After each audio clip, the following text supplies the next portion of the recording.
ಶಿವಮೊಗ್ಗ ನಗರದ ಸುವರ್ಣ ಸಾಂಸ್ಕೃತಿಕ ಭವನದಲ್ಲಿ ಶಿವಮೊಗ್ಗ ನಗರದ ವಿವಿಧ ಕಾಲೇಜಿನ ವಿದ್ಯಾರ್ಥಿಗಳಿಗೆ ರಂಗಗೀತೆಗಳ ಮೂಲಕ ರಂಗಭೂಮಿಯನ್ನ ಪರಿಚಯಿಸುವ ನಿಟ್ಟಿನಲ್ಲಿ ಒಂದು ದಿನದ ರಂಗಗೀತೆಗಳ ತರಬೇತಿ ಕಾರ್ಯಾಗಾರವನ್ನು ನಡೆಸಲಾಯಿತು.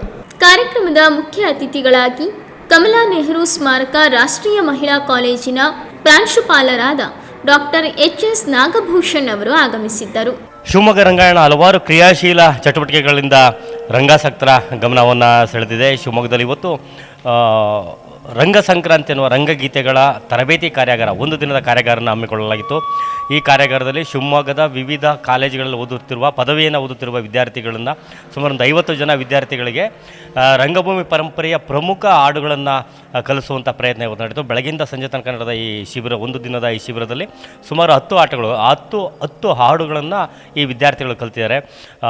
ವೃತ್ತಿ ರಂಗಭೂಮಿಯ, ಹವ್ಯಾಸಿ ರಂಗಭೂಮಿಯ ಮತ್ತು ಕನ್ನಡ ರಂಗಭೂಮಿಯಲ್ಲಿ ಮತ್ತು ಭಾರತೀಯ ರಂಗಭೂಮಿಯಲ್ಲಿ ಐತಿಹಾಸಿಕ ಅನ್ನಬಹುದಾದಂಥ ಪ್ರಮುಖವಾದಂಥ ನಾಟಕಗಳು ಅಂದರೆ ಬಿ.ವಿ. ಕಾರಂತರದು, ಗಿರೀಶ್ ಕಾರ್ನಾಡ್ ಅವರ ನಾಟಕಗಳ ಪ್ರಮುಖ ಹಾಡುಗಳನ್ನು ಇವತ್ತು ಮಕ್ಕಳು ಕಲ್ತಿದ್ದಾರೆ.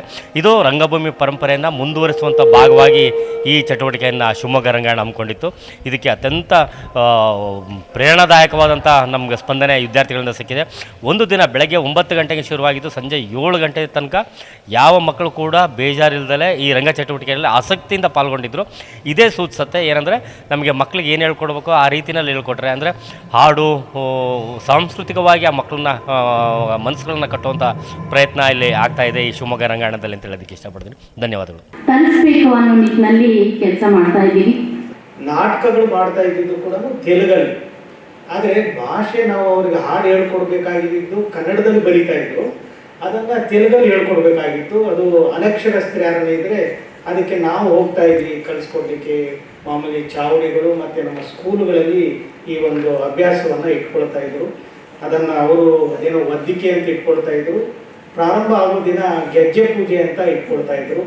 ಅದು ನನಗೆ ನೆನಪಿರ್ತಕ್ಕಂಥದ್ದು. ಮತ್ತು ನಾವು ಹೇಳ್ಕೊಡ್ತಾ ಇದ್ವಿ ಅವ್ರಿಗೆ ಈ ಥರ ಪದಗಳನ್ನು. ಅವರು ಅದನ್ನು ಪ್ರಾಕ್ಟೀಸ್ ಮಾಡಿ, ಅದು ನನ್ನ ಪ್ರಕಾರ ಅವಿದ್ಯಾವಂತರಾದರೂ ಕೂಡ ಇಡೀ ಒಂದು ಪುಸ್ತಕನ ನೆನಪಿಟ್ಕೊಂಡು ಪೂರ್ತಿ ರಾತ್ರಿ 8 ಗಂಟೆಗೆ ಶುರುವಾದರೆ ಬೆಳಿಗ್ಗೆ 6 ಗಂಟೆ ತನಕ ನಾಟಕ ಮುಗಿಯೋ ತನಕ ನೆನಪಿಟ್ಕೊಂಡು ಅದನ್ನು ಕರೆಕ್ಟಾಗಿ ತರ್ತಾ ಇದ್ರಲ್ಲ, ನನಗೆ ಖುಷಿ ಆಗುತ್ತೆ. ಈಗೇನಿಲ್ಲ, ಈಗ 1 ಗಂಟೆ 2 ಗಂಟೆ 3 ಗಂಟೆ 4 ಗಂಟೆ ನಾಟಕ ಮುಗೀತು ಮ್ಯಾಕ್ಸಿಮಮ್ ಅಂದರೆ.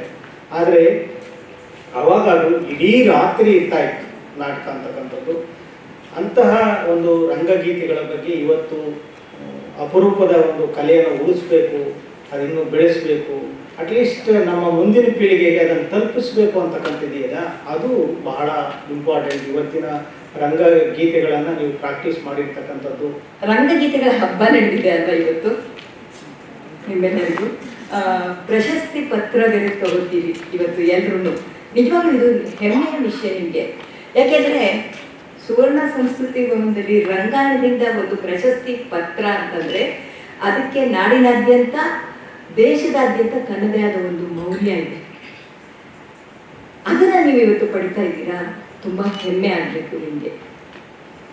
ಇನ್ನು ರಂಗಗೀತೆಗಳನ್ನ ನಾವು ಎಲ್ಲೆಲ್ಲಿ ಕೇಳ್ತೀವಿ ಅಂತಂದರೆ, ಎಲ್ಲೆಲ್ಲಿ ರಂಗ ಚಟುವಟಿಕೆಗಳು ಇರುತ್ತೋ ಅಲ್ಲೆಲ್ಲ ರಂಗಗೀತೆಗಳು ವಿಜೃಂಭಿಸ್ತವೆ. ರಂಗಗೀತೆಗಳಿಗೆ ಜಾತಿ, ಮತ, ಧರ್ಮ, ಪಂಥ, ಭಾಷೆ, ಗಡಿ ಇದ್ಯಾವುದೂ ಭೇದ ಭಾವ ಇಲ್ಲ. ಎಲ್ಲನೂ ಮೀರಿ ಇದು ಬೆಳೆದಿದೆ, ಈ ರಂಗಗೀತೆಗಳು ಬೆಳೆದಿದೆ. ರಂಗಗೀತೆ ಅಂದ ಕೂಡಲೇ ನನಗೆ ಹೇಳಿದರು ನಿನ್ನೆ ಮೇಡಮ್, ನಾಳೆ ಇದೆ ಬನ್ನಿ ಅಂತ. ನನಗೆ ಥಟ್ಟಂತ ನೆನಪಾಗಿದ್ದು ಯಾರು ಅಂದರೆ ಬಿ ಜಯಶ್ರೀ. ಎಂಥ ಸೊಗಸಾದ ಕಂಠಸಿರಿ ಅವರಿಗೆ ಅಂದರೆ, ಅವ್ರನ್ನ ನೀವು ನೋಡಿಲ್ಲ ಅಂತ ಅನ್ಸುತ್ತೆ, ಕೆಲವರು ನೋಡಿರ್ಬೋದು, ಅದಕ್ಕಿಲ್ಲ.